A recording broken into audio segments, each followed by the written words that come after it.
The Oak Ridge Estate's security gates closed behind my patrol vehicle as I began my nightly rounds at exactly 2200 hours. Old habits from military service never quite fade. 8 years since leaving the service, yet I still maintain the discipline that kept me alive in 3 combat tours.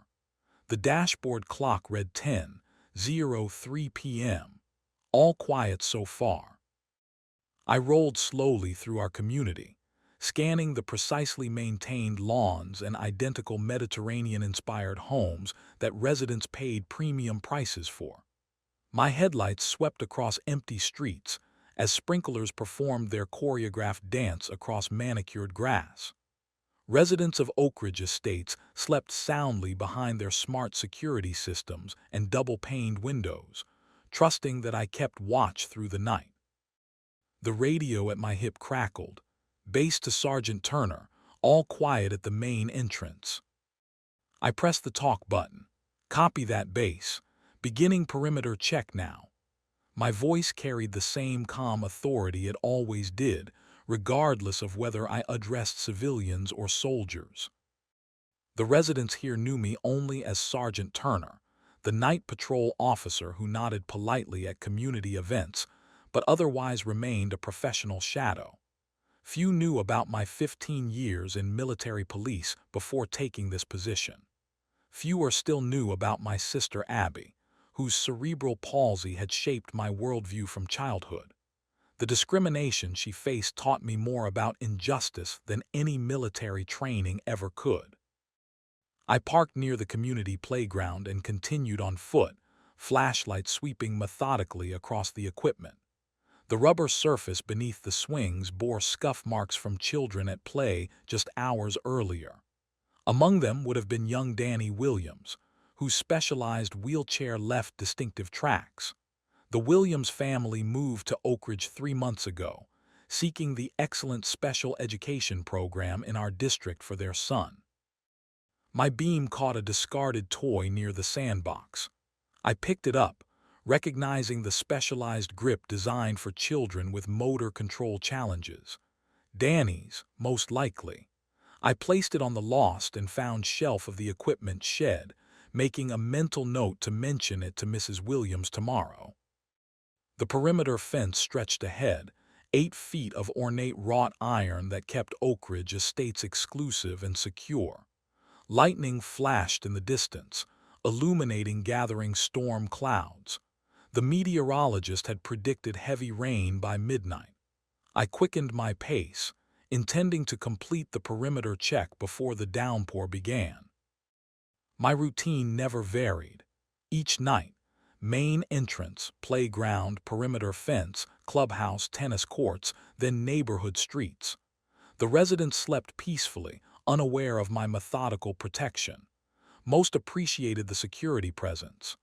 Some, like HOA President Karen Mitchell, viewed security as mere window dressing for property values rather than actual protection. The wind picked up as I approached the north perimeter, carrying the first heavy drops of rain. I turned my collar up against the chill, sweeping my flashlight along the fence line. Nothing unusual so far. Security cameras mounted at intervals captured my movements, their red lights blinking steadily in the growing darkness. The rain intensified suddenly, drumming against my uniform cap as thunder rumbled overhead. I moved more quickly now, eager to complete this section before the storm hit full force. My boots splashed through gathering puddles as lightning cracked again, briefly turning night to day. That was when I saw it, something out of place near the maintenance gate, something that did not belong. My heart rate remained steady as I approached, professional caution guiding my movements. After 15 years in military police and 5 more in civilian security, I had developed an instinct for trouble. I did not yet know that what waited ahead in the darkness would challenge everything I believed about the community I protected. I did not know that this routine patrol would force me to choose between the system I served and the values I held most dear. The storm had only just begun.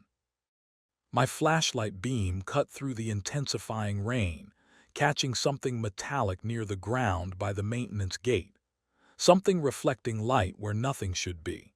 I approached with professional caution, one hand resting instinctively on my radio. The back of my neck tingled with the sixth sense that had saved my life overseas more than once. The beam illuminated a chain, then a padlock.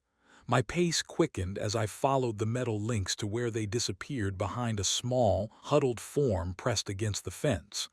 My professional detachment shattered in an instant. A child.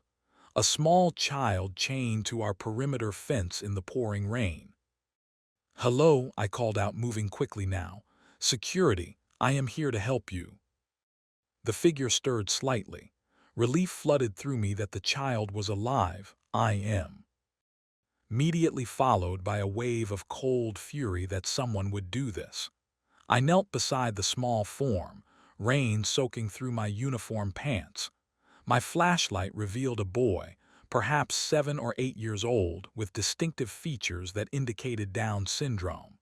His clothes were drenched, his lips tinged slightly blue from cold.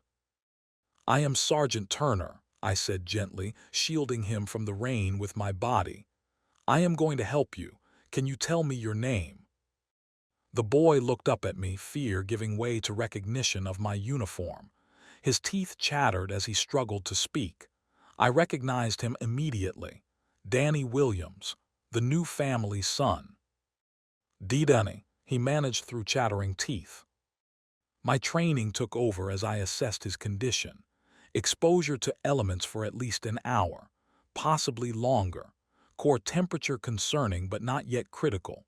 No visible injuries besides chafing at the wrists where the chain secured him to the fence. I shrugged out of my jacket and wrapped it around his shoulders while keying my radio. "Base, this is Sergeant Turner. Medical emergency at North Perimeter Maintenance Gate. Child found restrained against fence. Requesting immediate medical assistance and police response." The dispatcher's startled voice came back immediately. "Copy that, Sergeant. Emergency services dispatched. ETA 7 minutes. I examined the padlock securing the chain around Danny's wrist. Standard combination lock. I could break it with the pry bar in my vehicle, but that would take precious minutes Danny did not have. Instead, I retrieved the bolt cutters from my utility belt and made quick work of the chain links. "Danny, can you tell me who did this to you?" I asked, keeping my voice calm despite the rage building inside me. Danny's eyes widened with fear. He pointed toward the clubhouse, then made a gesture I recognized from training on nonverbal communication. His hands mimicked someone writing or taking notes. "Someone who writes things down," I prompted gently. He nodded vigorously, then pointed to his mouth and shook his head. "Someone who told you not to speak." Another nod, more urgent this time. I spotted something just beyond his reach. A communication device, specialized equipment I had seen Danny use around the community. It had been deliberately placed where he could see it but not reach it. A special kind of cruelty that made my stomach turn.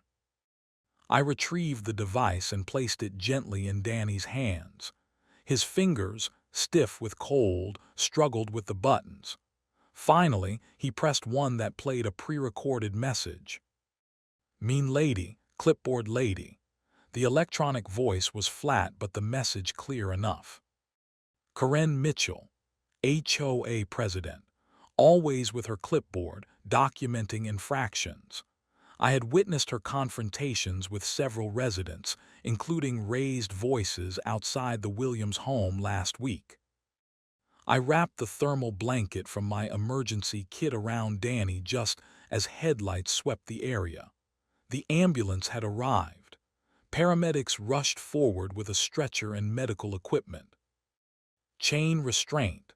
Exposure to elements approximately 90 minutes minimum," I reported to the lead paramedic.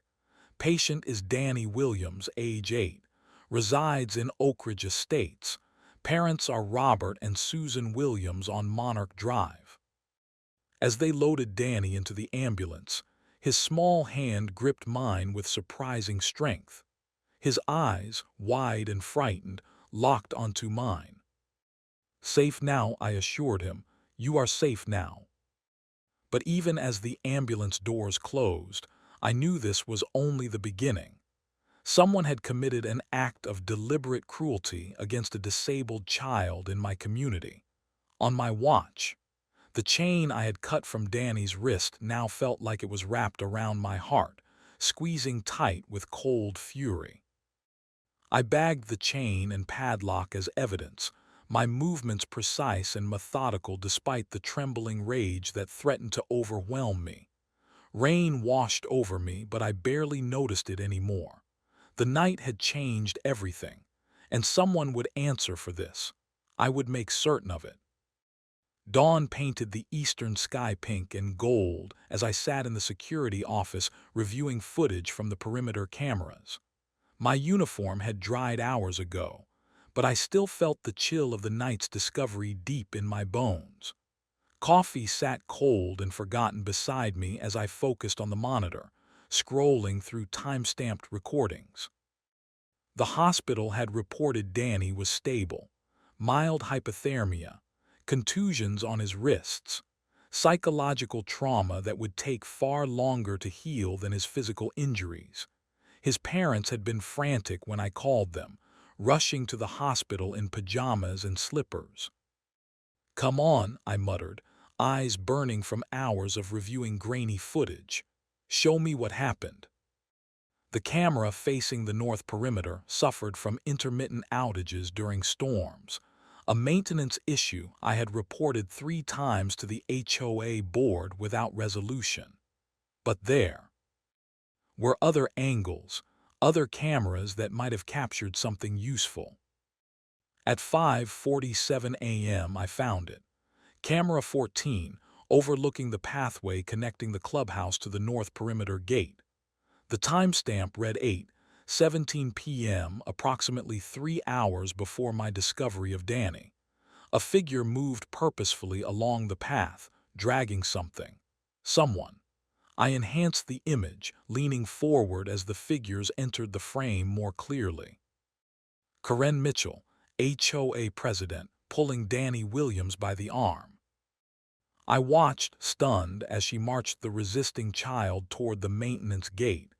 Even in the grainy footage, her face was clear enough, set in lines of determination and disgust. Danny struggled, but she was much stronger. At the gate, she produced something from her pocket. The chain. "My God," I whispered, watching as she secured the terrified child to the fence. The audio was poor quality, but I could make out fragments. "Teach your parents, proper neighborhood, not a place for property values." She placed Danny's communication device deliberately out of reach, wagging her finger in his face before walking away without looking back. The timestamp showed she left him there at 8:26 p.m., more than 2 hours before I found him. I rewound and watched again, and again. Each viewing stoked the cold fury building inside me. This was not impulsive cruelty. This was calculated, deliberate, and based on her words, targeted not just at Danny but at his family. I pulled up the HOA complaint system on my computer. As security sergeant, I had access to monitor neighborhood disputes. I typed Williams into the search field. 27 complaints in 3 months, all filed by Karen Mitchell. Excessive noise during quiet hours. The Williams family had hosted a birthday party for Danny that ended promptly at 7 p.m. Improper landscape modifications. The Williams had installed a wheelchair-accessible ramp to their front door. Unauthorized equipment visible from street. Danny's specialized swing in the backyard. Potential negative impact on property values due to unusual activities.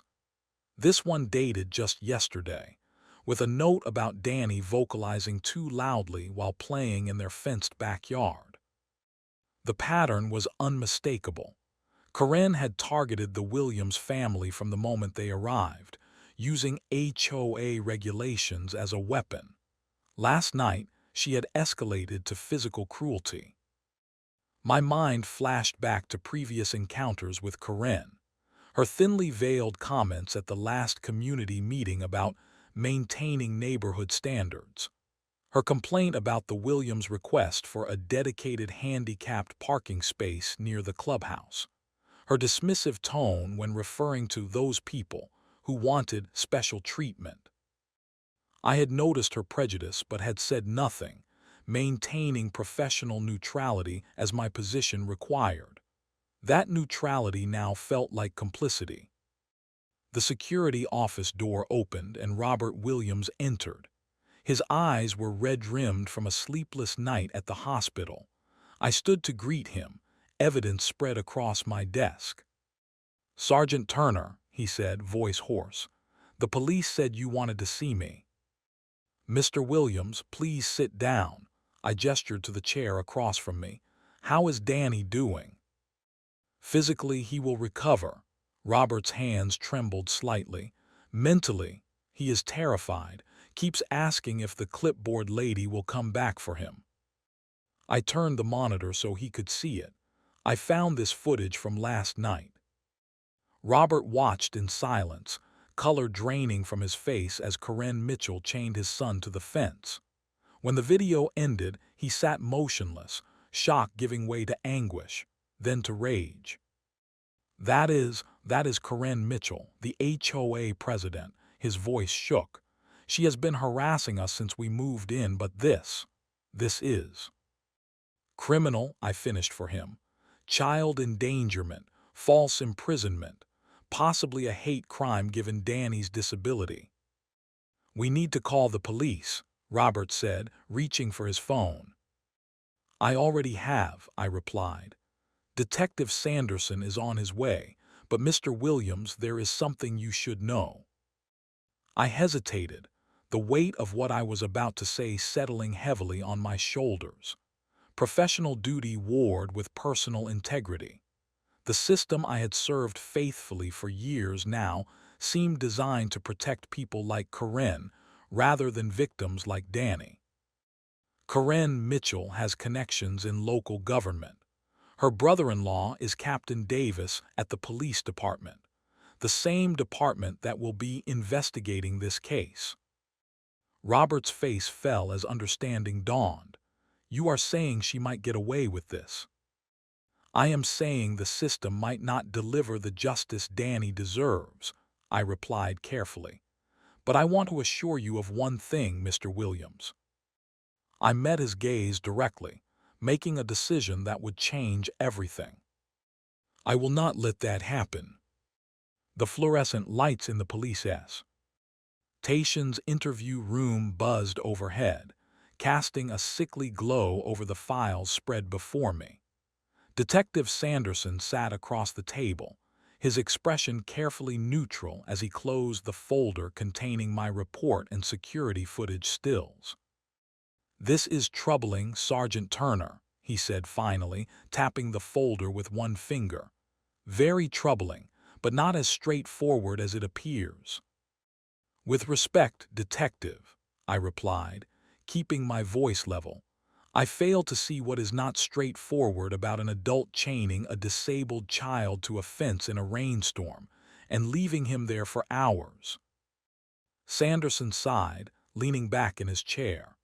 "Corinne Mitchell claims she found the boy wandering near the perimeter, potentially trying to leave the community. She says she briefly secured him for his own safety while she went to call his parents, but was delayed by an emergency HOA matter. She returned to find him gone." "That is a lie," I said flatly. "The footage shows her deliberately placing his communication device out of reach. She can be heard making threatening comments about his family."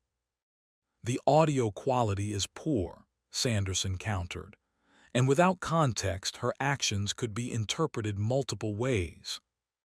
What about the 27 complaints she filed against the Williams family? What about Danny's testimony?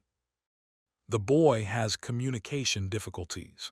His testimony might not be considered reliable in court.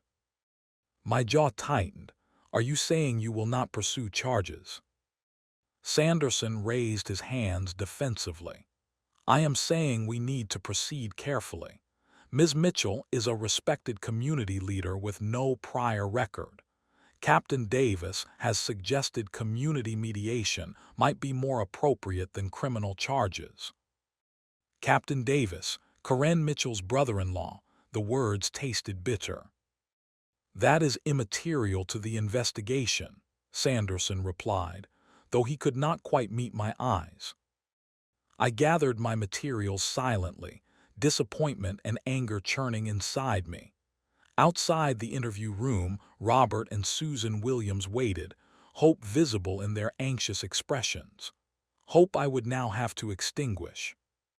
They are considering community mediation, I said quietly after explaining the situation.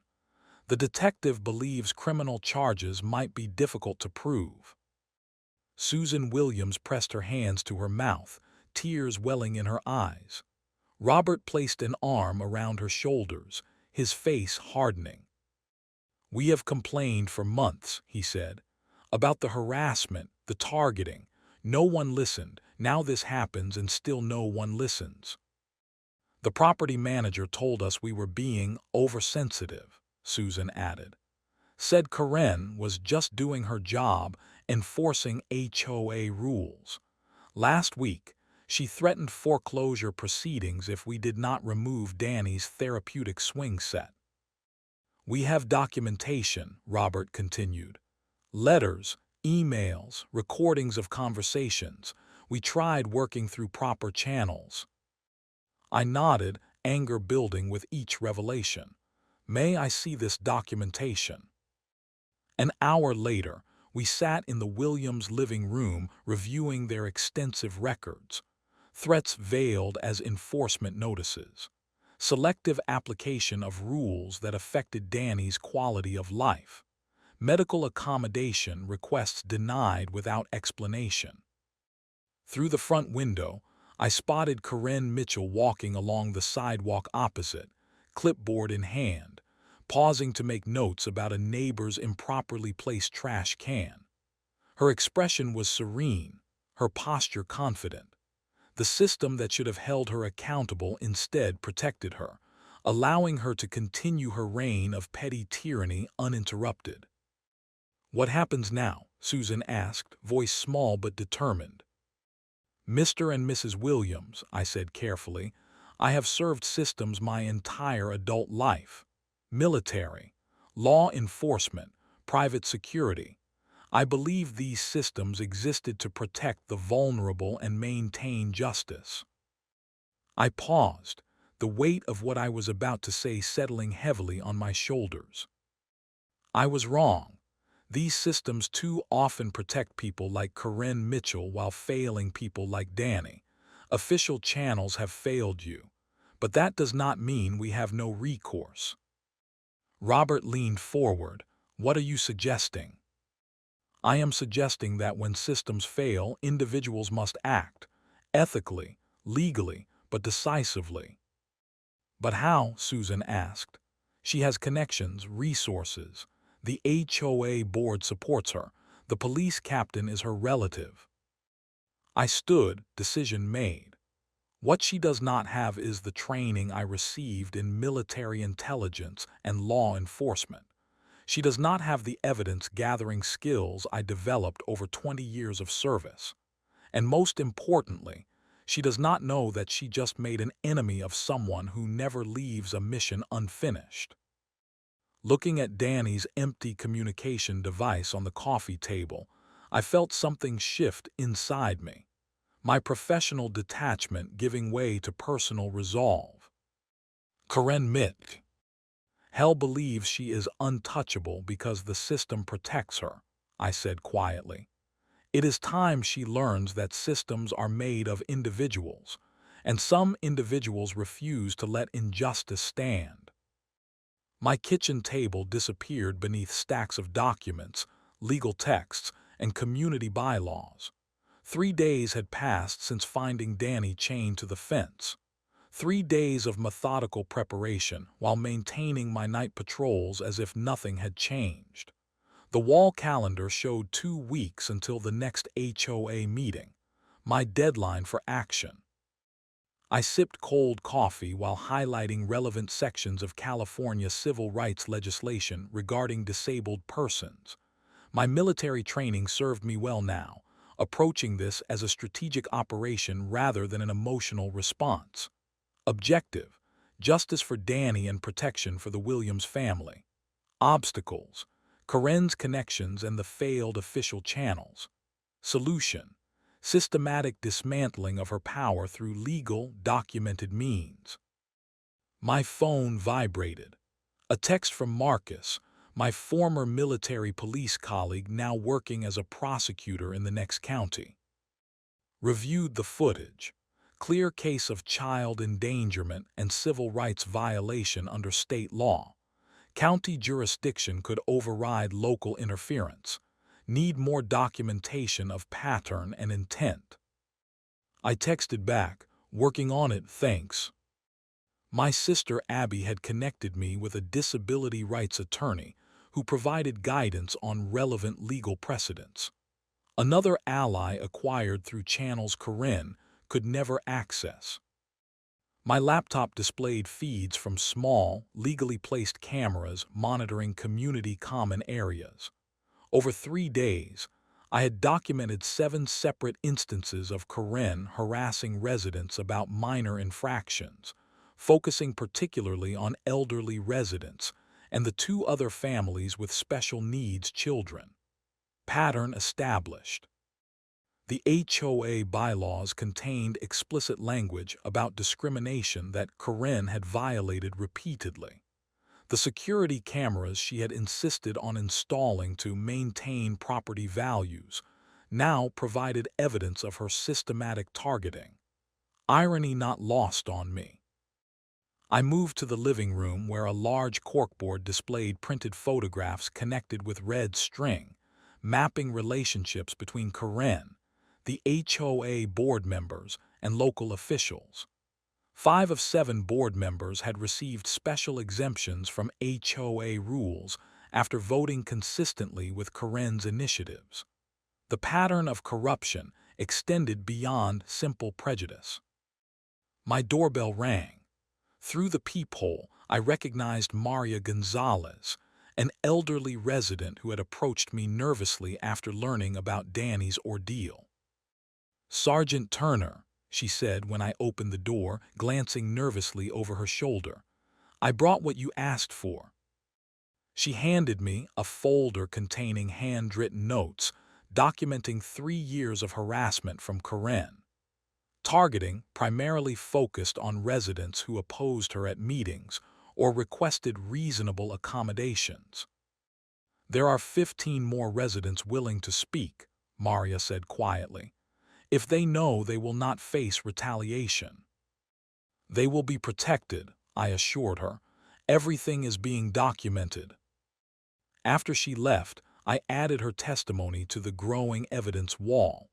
The pieces were coming together. Karen's power derived from fear and institutional protection.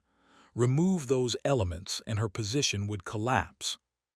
That night during patrol, I paused outside Karen's house. Lights blazed from her home office where I could see her silhouette moving behind curtains, unaware of the case building against her. My radio crackled with a routine check-in from base. "All secure," I reported, continuing my rounds. But security had new meaning now. True security meant protecting the vulnerable from predators, even those hiding behind community titles and official positions. My badge felt heavier against my chest, responsibility shifting from enforcing rules to ensuring justice. I visited Danny at the Williams home, bringing him a replacement communication device with enhanced features. His smile was tentative, trust slowly rebuilding. He showed me drawings he had made, stick figures representing good guys and bad guys. I noticed the good guys all wore uniforms like mine. "Is mean lady coming back?" his device asked when he pressed the buttons. "No," I answered with quiet certainty. "She will not hurt you again." The final piece of my strategy fell into place when I received confirmation that 3 former HOA board members who had opposed Karen would attend the upcoming meeting. The current board chair, sensing changing winds, had agreed to allow an extended public comment period. Karen believed herself secure in her position, unaware that the community she terrorized was organizing against her. Unaware that the security sergeant she barely acknowledged had built an airtight case, documenting years of abuse and discrimination. 2 more days of surveillance, 1 more week of gathering testimony, then the HOA meeting where everything would change. The Oak Ridge Estates Community Center hummed with unusual tension as residents filed in for the monthly HOA meeting. Attendance typically hovered around 20 people. Tonight, nearly 100 chairs had been arranged, and everyone was filling quickly. Word had spread, though the exact nature of what would unfold remained known only to those I had carefully briefed. I sat in the back row in full uniform, my presence official yet purposeful. The leather portfolio on my lap contained meticulously organized evidence, each page numbered and cataloged. Mrs. Williams sat beside me, her husband home with Danny. She squeezed my hand briefly in silent gratitude. At precisely 7:00 p.m., Karen Mitchell strode to the front of the room, clipboard clutched to her chest like a shield. Her cream-colored blazer and pearls projected authority and respectability. She surveyed the unprecedented turnout with a satisfied smile, misreading the energy in the room as support rather than the reckoning it truly represented. "I call this meeting of the Oak Ridge Estates Homeowners Association to order," she announced, voice carrying efficiently through the room. "We have a full agenda tonight, so let us move directly to the approval of last month's minutes." The meeting proceeded with mechanical efficiency through the standard agenda items: financial reports, landscape committee updates, approval of exterior paint colors for the Johnsons' new shutters. Karen controlled the proceedings with practiced precision, unaware of what waited at item 7, public comments. When she finally reached that section, she glanced at her watch with poorly concealed impatience. "We now open the floor for brief comments from community members. Please keep remarks to 2 minutes maximum." I stood, the movement drawing all eyes in the room. In my security uniform, I commanded a different kind of authority than Karen's administrative power. She frowned slightly, unaccustomed to my participation in these meetings. "Sergeant Turner," she acknowledged with forced politeness, "do you have a security update for us?" "Not exactly, Ms. Mitchell," I replied, moving to the center aisle. I connected my laptop to the projector system that had been arranged earlier. "I wish to address a serious incident that occurred in our community last week." Karen's face tightened almost imperceptibly. "Security incidents should be reported through proper channels, Sergeant. This forum is for homeowner concerns." "This concerns every homeowner present," I countered calmly, "and it directly involves you, Ms. Mitchell." Murmurs rippled through the audience as the projector screen illuminated with the first image. Danny Williams chained to the perimeter fence, timestamp clearly visible. "Last Tuesday night at approximately 22:15 hours, I discovered 8-year-old Danny Williams chained to our perimeter fence in a rainstorm. He had been there for over 2 hours, suffering exposure and psychological trauma." Karen's face drained of color, but she recovered quickly. "This is inappropriate for an open meeting. There are proper channels. Proper channels have failed, I interrupted, advancing to the next slide.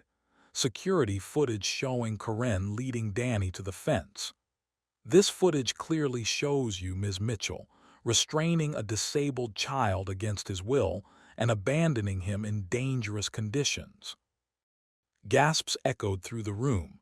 Karen slammed her hand on the table. That footage is taken out of context. I found him wandering near the fence.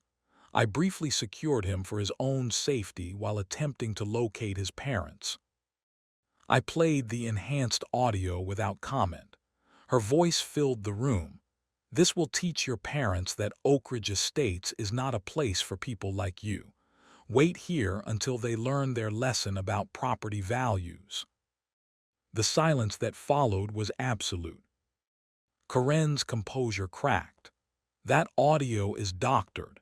This is a witch hunt orchestrated by the Williams family because they refuse to comply with community standards. From the middle row, Maria Gonzalez stood shakily, her voice thin but determined. You targeted my grandson because his autism service dog exceeded your arbitrary weight limit for pets. You threatened to put a lien on my house. Another resident stood. You denied my request for a wheelchair ramp variance, claiming it would disrupt neighborhood aesthetics. More residents rose, one after another, each sharing their own experience of Karen's targeted harassment. The avalanche of testimony I had carefully coordinated built momentum, revealing the pattern of discrimination that had terrorized vulnerable residents for years. Karen's face transitioned from confidence to rage to naked fear as her carefully constructed public persona collapsed. She turned to the board members seated beside her for support, but they stared straight ahead already, distancing themselves. This is a coordinated attack, she shouted over the growing voices. Sergeant Turner has overstepped his authority. He is just a rent-a-cop with delusions of grandeur. I remained calm, advancing to the next slide. A comprehensive timeline correlating her harassment with board decisions that benefited her allies. The evidence has been submitted to the county prosecutor's office, I stated, along with statements from 23 residents documenting systematic discrimination against elderly, disabled, and minority homeowners. I nodded toward the back of the room, where Detective Sanderson now stood with two uniformed officers, not from Captain Davis's compromised department, but from county law enforcement. Ms. Mitchell, Detective Sanderson said, moving forward, I need you to come with us to answer questions regarding charges of child endangerment, false imprisonment, and civil rights violations. Karen's clipboard clattered to the floor as the community she had terrorized watched in stunned silence. As the officers escorted her out, I met her gaze steadily, allowing her to see what she had failed to recognize before, that the quiet security sergeant she had dismissed had become the architect of her downfall. Morning sunlight streamed through the courthouse windows, casting long rectangles of light across the polished floor. I sat in the gallery's third row, dressed not in my security uniform but in a simple dark suit.